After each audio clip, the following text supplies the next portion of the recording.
ഇപ്പോൾ ബ്രിഗേഡിയർ വേണു നായർ കൂടി നമുക്കൊപ്പം ചേരുകയാണ് ഇപ്പോൾ തത്സമയം. നമസ്കാരം ബ്രിഗേഡിയർ വേണു നായർ. ഇപ്പോൾ നമ്മൾ തുടക്കത്തിൽ സൂചിപ്പിച്ചതുപോലെ തന്നെ ഐതിഹാസിക പോരാട്ടത്തിന്റെ 26ാം വാർഷികമാണ്. 527 വീരസൈനികരെയാണ് അന്ന് ആ പോരാട്ടത്തിൽ 2.5 മാസത്തോളം നീണ്ടുനിന്ന പോരാട്ടത്തിൽ നമുക്ക് നഷ്ടമായത്.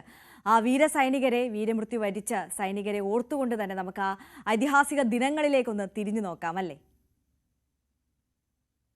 എല്ലാവർക്കും ജയ് ഹിന്ദ്.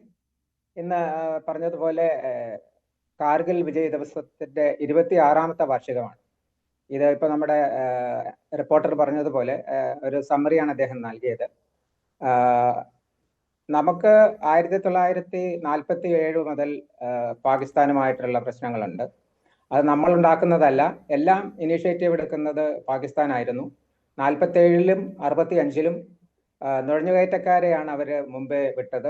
അവർ അന്ന് വിചാരിച്ചിരുന്നത്, പാകിസ്ഥാനിലെ അന്നത്തെ പട്ടാള മേധാവികൾ വിചാരിച്ചത്, ഇന്ത്യക്കെതിരായിട്ട് കാശ്മീരിൽ ഒരു പോരാട്ടം നടക്കുമ്പോൾ അവിടുത്തെ ജനത, കാശ്മീർ ജനത അവരുടെ കൂടെ നിൽക്കും എന്നുള്ളതാണ്. ഇത് 47-ലാകട്ടെ 65-ലാകട്ടെ 71-ലാകട്ടെ ഒന്നും ഉണ്ടായില്ല. പക്ഷേ ഈ ജമ്മു ആൻഡ് കാശ്മീരിനെ ഇന്ത്യയിൽ നിന്നും വേർപെടുത്തുക എന്നുള്ളതാണ് അവരുടെ ഏറ്റവും പ്രധാനപ്പെട്ട ലക്ഷ്യം. അത് ഒന്ന്, അവിടുത്തെ മുസ്ലിം മെജോറിറ്റിയാണ്. രണ്ട്, നമ്മൾ ഓഫ് സിന്ദൂറിന്റെ കാരണങ്ങളൊക്കെ കണ്ട പോലെ പാകിസ്ഥാനുമായിട്ടുള്ള അവരുടെ അടുപ്പം, അവരുടെ വാട്ടർ അവൈലബിലിറ്റി, അതും കൂടെ അതിന്റെ ബാക്ക്ഗ്രൗണ്ടിലുണ്ട്. പക്ഷെ എല്ലാത്തിനും ഉപരി ഇങ്ങനെ ഒരു പ്രശ്നത്തെ മുന്നിൽ നിർത്തുന്നത് അവിടുത്തെ മിലിറ്ററിയുടെ, എസ്പെഷ്യലി പാകിസ്ഥാൻ ആർമിയുടെ നിലനിൽപ്പിന് വേണ്ടിയാണ്. ഈ ഇന്ത്യയെ ഒരു വില്ലനായി കാണിച്ച് പട്ടാളം ഇല്ലെങ്കിൽ പാകിസ്ഥാൻ ഉണ്ടാവില്ല എന്ന ഒരു പ്രതീതി അവിടുത്തെ ജനതയുടെ മനസ്സിലുണ്ടാക്കി അത് നിർത്തുക എന്നുള്ളതാണ് അവരുടെ ആവശ്യം. എന്ന് വെച്ചാൽ ഇന്ത്യൻ ആർമി നമ്മുടെ രാജ്യത്തിന്റെ രക്ഷ ചെയ്യുന്നു എന്നതിൽ കവിഞ്ഞ് നമ്മളൊന്നും ചെയ്യുന്നില്ല. അടുത്ത ഒരു യുദ്ധത്തിനോ ഒരു ഇന്ത്യക്കെതിരായ വെല്ലുവിളിക്കോ വേണ്ടി നമ്മൾ തയ്യാറായിക്കൊണ്ടിരിക്കുകയാണ് എപ്പോഴും. പക്ഷെ പാകിസ്ഥാൻ ആർമി എന്ന് പറഞ്ഞാൽ അവരുടെ രാജ്യരക്ഷ ഒരു സെക്കൻഡറി റോളാണ്. രാജ്യത്തെ ഭരിക്കുന്നത് അവിടുത്തെ മിലിറ്ററിയാണ്, ആർമിയാണ്. നമുക്ക് ജനറൽ മുനീറിന്റെ കാര്യം നമുക്കറിയാമല്ലോ. അവിടുത്തെ ഈ പ്രശ്നം സിന്ദൂറിന് വേണ്ടിയിട്ട് അമേരിക്കയിലെ പ്രസിഡന്റ് ട്രംപ് വിളിച്ചത് ആരെയാണ്? അവിടുത്തെ പ്രസിഡന്റിനോ പ്രധാനമന്ത്രിയോ അല്ല, അവിടുന്ന് വിളിച്ചത് ചീഫ് ഓഫ് ആർമി സ്റ്റാഫിനെയാണ്. അപ്പോൾ അവിടുത്തെ സ്ഥിതി ഇത് നമുക്കെല്ലാവർക്കും എപ്പോഴും അറിയാവുന്നതാണ്. അതാണ് അതിന്റെ കാര്യം. അപ്പൊ ഈ 99-ലെ കാർഗിൽ ഹൈറ്റ്സ് കൈയടക്കിയാൽ നമ്മുടെ വാലിയിൽ നിന്ന് ലഡാക്കിലേക്ക്, ലേ ലഡാക്കിലേക്കുള്ള ആ റോഡ് NH-1 എന്ന് പറയുന്നത്, അത് ഇന്റർഡിക്റ്റ് ചെയ്യാൻ പറ്റും. എന്ന് വെച്ചാൽ അവരുടെ ഒബ്സർവേഷൻ ആൻഡ് ഫയറിന്റെ കീഴിലാകും ഈ കാർഗിൽ ഹൈറ്റ്സിൽ നിന്നുള്ള നമ്മുടെ ആ മെയിൻ റോഡ് പോകുന്നത്. അപ്പോൾ അവിടെ കട്ട് ചെയ്താൽ പിന്നെ അവരുടെ എപ്പോഴും പാകിസ്ഥാനുള്ള പ്രശ്നം ഇതാണ്, എപ്പോഴും അംബീഷ്യസ് പ്ലാൻസ് ആണ് അവർക്കുള്ളത്. ഈ ഇങ്ങനെ ഒരു പ്ലാൻ ഇതിനു മുമ്പും ഡിസ്കസ് ചെയ്തിട്ടുണ്ട്.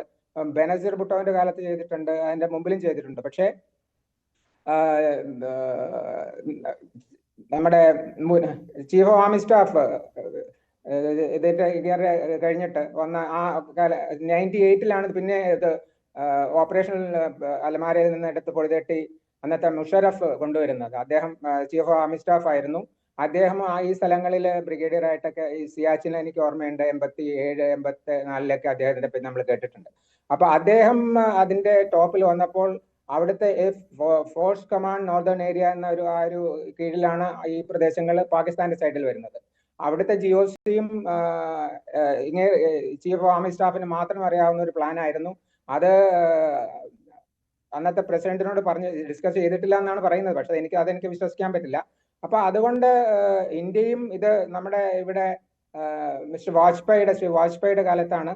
അപ്പോൾ അദ്ദേഹം ഒരു രാജ്യ സ്നേഹിയും നമുക്ക് നല്ലൊരു അയൽക്കാരനെ ആയിട്ടുള്ള ബന്ധം തുടർന്നു കൊണ്ടുപോകണമെന്ന് കരുതിയാണ് ലാഹോർ ഡിക്ലറേഷൻ അങ്ങനെ ഒരു സബ്മിറ്റിന് പോയത്. അത് ഫെബ്രുവരി 21, 1999 ആണെന്നാണ് എൻ്റെ ഓർമ്മ. നമ്മുടെ പ്രധാനമന്ത്രി വാഗാ ബോർഡറിൽ നിന്ന് ബസ്സിനാണ് ലാഹോറിൽ പോയത്. അപ്പോൾ ഒരു സമ്മിറ്റ് ടോക്ക് നടക്കുന്നത് ലാഹോറിലാണ്. അപ്പോൾ പാകിസ്ഥാനിലെ ഈ രണ്ട് പ്രൈം മിനിസ്റ്റർ, നമ്മുടെ പ്രൈം മിനിസ്റ്റർ അവരുടെ പ്രൈം മിനിസ്റ്ററുമായിട്ടുള്ള ഈ ഇങ്ങനെയുള്ള അനുരഞ്ജന സംഭാഷണങ്ങൾ നടത്തുന്ന സമയത്ത് അവർ കാർഗില് റെഡിയാണ്. എന്ന് വെച്ചാൽ നമ്മൾ ഇപ്പൊ റിപ്പോർട്ടിൽ പറഞ്ഞതുപോലെ ഏതാണ്ട് മെയ് 3-ാം തീയതിയാണ് നമ്മുടെ ഒരു പെട്രോൾ പോയപ്പോൾ ഇതിനെപ്പറ്റി മനസ്സിലാക്കുന്നത്. അവിടെ പാകിസ്ഥാൻ അധിനിവേശമുണ്ട്. ആദ്യം പോയ ഒരു ക്യാപ്റ്റൻ കാലിയയുടെ ഒക്കെ കാര്യം നമുക്കറിയാം. എങ്ങനെയാണ് അദ്ദേഹത്തെ അവര് മൃഗീയമായിട്ട് വധിച്ചത്.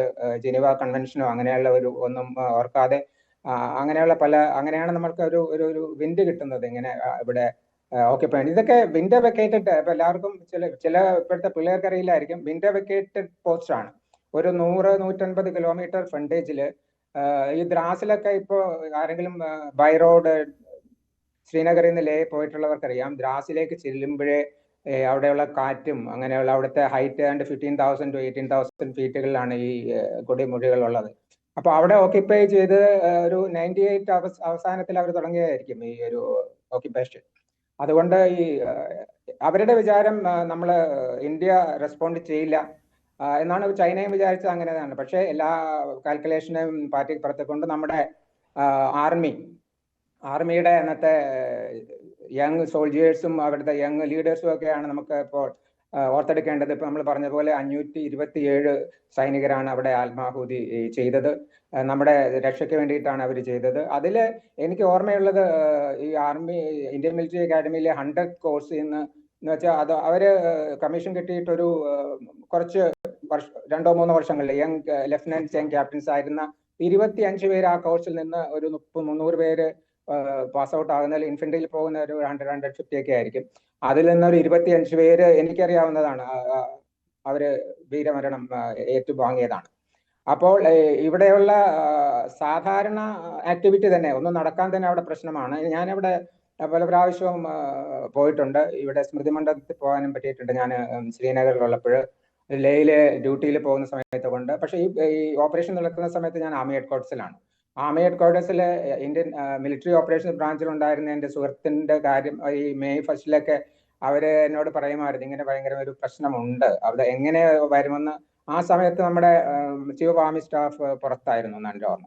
അപ്പൊ May 3 തുടങ്ങിയ ഈ അവരെ അവിടുന്ന് ഇവിക്ട് ചെയ്യാനുള്ള പരിശ്രമങ്ങള് ഈ ലോകത്ത് ഒരിടത്തും ഈ ഒരു കാലഘട്ടങ്ങളിൽ ഒരു ഓർമ്മിച്ചെടുക്കാൻ പറ്റാത്ത രീതിയിലുള്ള അൺപാരലൽഡ് വെല്ലുവിളികളാണ് അവിടെ ഉള്ളത്. ഞാൻ പറഞ്ഞതുപോലെ ഈ ഹൈ ആൾട്ടിറ്റ്യൂഡ് ഏരിയ ആണ്. അവിടെ ഒരു 10 ഫീറ്റ് മുകളിലേക്ക് കയറുമ്പോൾ ഞാൻ കയറിയിട്ടുണ്ട്, നമുക്ക് ശ്വാസം കിട്ടില്ല. അപ്പോൾ അവിടെ ഈ ഫുൾ റൈഫിൾ, അമ്യൂണിഷൻ, LMG എല്ലാം കൊണ്ട് മുകളിൽ നിന്ന് ഫയർ വന്നുകൊണ്ടിരിക്കുന്ന സമയത്ത്, ആർട്ടിലറി ഫയർ ചെയ്യുന്ന സമയത്ത് പോകുന്നതെന്ന് പറഞ്ഞാൽ സാധാരണ മിലിറ്ററിക്കാർക്ക് എവിടെയുള്ളവർക്കാണെങ്കിലും വിചാരിക്കാൻ പാടില്ലാത്ത കാര്യങ്ങളാണ്. പക്ഷേ ഈ അച്ചീവ് ചെയ്തത് ഈ നമ്മുടെ യങ് ലീഡർഷിപ്പാണ്. ഇതിൽ എയർഫോഴ്സ് വരുന്നത് കുറച്ച് താമസിച്ചാണെന്നാണ് എൻ്റെ ഒരു വിലയിരുത്തൽ. എന്നാലും അവസാനം എല്ലാം അവരെ അവിടുന്ന് തുരത്തി. പക്ഷേ പാകിസ്ഥാന്റെ കാര്യം നമ്മൾ വിചാരിക്കണം. അവിടെ ഫൈറ്റ് ചെയ്തവരുടെ മൃതദേഹങ്ങൾ കൊണ്ടുപോകാൻ വരെ അവര് തയ്യാറായിരുന്നില്ല. അവരുടെ ആർഗ്യുമെന്റ് ഇതായിരുന്നു, അത് എക്സ്ട്രീമിസ്റ്റുകളാണ്, അതുകൊണ്ടാണ് ഞങ്ങളുടെ ആർമിക്കാരല്ല എന്നുള്ളതാണ്. പക്ഷെ എല്ലാവർക്കും അറിയാം. പക്ഷെ ഈ അവസാനം പാകിസ്ഥാൻ പ്രസിഡന്റിനെ ന്യൂയോർക്കിൽ വിളിച്ചു വരുത്തി ഇത് ഉടനെ നിർത്തണം എന്നുള്ള ഒരു താക്കീതും കൊടുത്തു. നമുക്ക് ഈ തോലോലിംഗ്, ഗൺ ഹിൽ, ടൈഗർ ഹിൽ എന്നുള്ള സ്ഥലങ്ങളിൽ നിന്ന് ഇതൊക്കെ നമുക്ക് അറിയാവുന്ന കാര്യങ്ങളാണ്. നമ്മളെ ഇന്ത്യക്കാർ ആദ്യമായിട്ട് ടെലിവിഷനിൽ കാണുന്ന ഒരു യുദ്ധമാണ് കാർഗിൽ യുദ്ധം എന്ന് പറയുന്നത്. 26 വർഷം മുമ്പാണെങ്കിലും എനിക്ക് നല്ല ഓർമ്മയുണ്ട്. ഇപ്പോഴത്തെ ഒരു 45 വർഷം കഴിഞ്ഞിട്ടുള്ള മിക്കവർക്കും ഓർമ്മയുണ്ടായിരിക്കും എങ്ങനെയാണ് യുദ്ധം. സിന്ദൂർ ഇപ്പോഴാണ് വന്നത്. പക്ഷെ അതിനു മുമ്പ് ഈ ഞാൻ പറഞ്ഞ പോലെ ഒരു അൺപാരലൽഡ് നമ്മുടെ ആർമിയുടെ, നമ്മുടെ മിലിറ്ററിയുടെ, നമ്മുടെ സൈനികരുടെ പ്രിപ്പയർനെസ്സും അവരുടെ കമ്മിറ്റ്മെന്റും എല്ലാം കാണിക്കുന്നതാണ്. അപ്പൊ 527 ഏത് അപ്രതീക്ഷിത സമയത്തുണ്ടായ ഒരു ആക്രമണം അല്ലെങ്കിൽ ഒരു നീക്കമാണെങ്കിൽ പോലും അതിനെ നേരിടാൻ അത്രത്തോളം സജ്ജമായിരുന്നു ഇന്ത്യൻ സൈന്യം എന്ന് തെളിയിക്കുന്ന ഒരു ദിവസം കൂടിയാണ്. നേരത്തെ നമുക്കറിയാവുന്ന കാര്യമാണ്, ഇപ്പോൾ സൂചിപ്പിച്ചതുപോലെ തന്നെ പാകിസ്ഥാന്റെ ഈ ചതിയുടെയും വഞ്ചനയുടെയും ഒക്കെ മറ്റൊരു ഏടുകൂടിയാണ് അത്. പക്ഷേ അന്ന് പാകിസ്ഥാനെ നമ്മൾ തറ പറ്റിച്ച് വിജയക്കൊടി പാറിച്ചിട്ടും അതിൽ നിന്നൊന്നും പാഠം ഉൾക്കൊണ്ടില്ല പാകിസ്ഥാൻ എന്നതുകൂടി നമ്മൾ ഇപ്പോൾ ഓർക്കേണ്ടിയിരിക്കുന്നു. തീർച്ചയായിട്ടും പാകിസ്ഥാൻ ആകുന്ന ഓർത്ത് ഞാൻ പറഞ്ഞില്ലേ, അവരുടെ നിലനിൽപ്പിന്റെ കാര്യം, ഇന്ത്യയെ വില്ലനാക്കി നിർത്തുക, അവരുടെ പബ്ലിക്. ഇപ്പൊ ഓപ്പ് സിന്ദൂർ ഉണ്ടായത് തന്നെ ഓർത്ത് നോക്കൂ.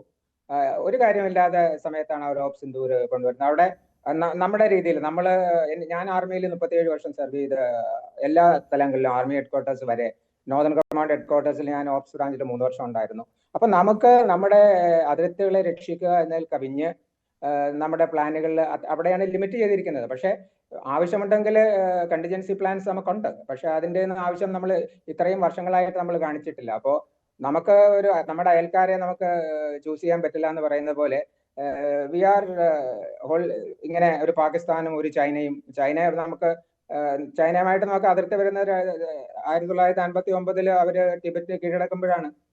അനൂപ് നമുക്ക് ചൈനയുമായിട്ട് അതിർത്തി ഇല്ല.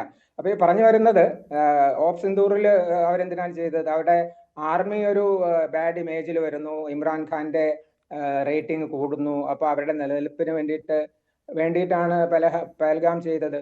അപ്പൊ അവരുടെ വിചാരം അവർക്ക് ചൈനീസ് എയർ ഡിഫൻസ് ഇതുണ്ട് എന്നൊക്കെ വിചാരിച്ചിട്ടാണ് അവർ വിചാരിച്ചത്. പക്ഷെ നമ്മളെ എല്ലാവരെയും വളരെ സന്തോഷിപ്പിച്ച ഇന്ത്യൻ മിലിറ്ററി സന്തോഷിപ്പിച്ച സമയമായിരുന്നു ഓഫ് സിന്ദൂറിലെ. ഈ 4 ദിവസത്തിനുള്ളിൽ അവരെ നമ്മൾ മുട്ടുകുത്തിച്ചു. അവരുടെ ന്യൂക്ലിയർ അസറ്റ്സ്, അവരുടെ കിരാന ഹിൽസിൽ എന്ത് സംഭവിച്ചു എന്നുള്ളതിന് ഇപ്പോഴും ഒരു ക്വസ്റ്റ്യൻ മാർക്കാണ്. ഞാൻ വിചാരിക്കുന്നത് അതിലുണ്ടായിരുന്ന അവരുടെ സ്റ്റോറേജ് എല്ലാം മിക്കവാറും നഷ്ടമായി കാണും. അതൊന്നും ഇതുവരെ പുറത്തു വന്നിട്ടില്ല. ഏത് വിധത്തിലാണെങ്കിലും നമ്മുടെ മിലിറ്ററി നമ്മുടെ രാജ്യരക്ഷയുടെ പിന്നിൽ ഉണ്ടാവും എന്നാണ് ഓഫ് സിന്ദൂർ കാണിച്ചത്. അതുപോലെ തന്നെയാണ് ഈ രണ്ട് തരത്തിലുള്ള യുദ്ധങ്ങളാണ്. ഒന്ന് മനുഷ്യന്റെ ഗട്ട്സ് ആൻഡ് കറേജിനെ കാണിച്ചതായിരുന്നു നമ്മുടെ 99 കാർഗിൽ യുദ്ധം. അതിനും നമ്മൾ ആർമി തയ്യാറാണ്. അതുപോലെ നമ്മുടെ പ്ലെയിൻസിൽ പഞ്ചാബിലോ ഈ പാകിസ്ഥാൻ മുഴുവൻ ഏത് സൈഡിലും വേണമെങ്കിലും നമ്മുടെ ആർമി തയ്യാറാണ് എന്നുള്ളത് പറയാൻ എനിക്ക് സന്തോഷമുണ്ട്. തീർച്ചയായും ഇന്ത്യൻ സൈന്യം കരുത്ത് കാട്ടിയ ഐതിഹാസിക പോരാട്ടത്തിന്റെ ആ ഒരു വിജയ ദിവസത്തിലേക്ക് നമ്മൾ ഒന്ന് തിരിഞ്ഞു നോക്കുകയായിരുന്നു. വളരെ നന്ദി ബ്രിഗേഡിയർ വേണു നായർ ഈ ഘട്ടത്തിൽ ഞങ്ങളോടൊപ്പം ചേർന്നതിന്. Thank you so much. Thank you. Jai Hind.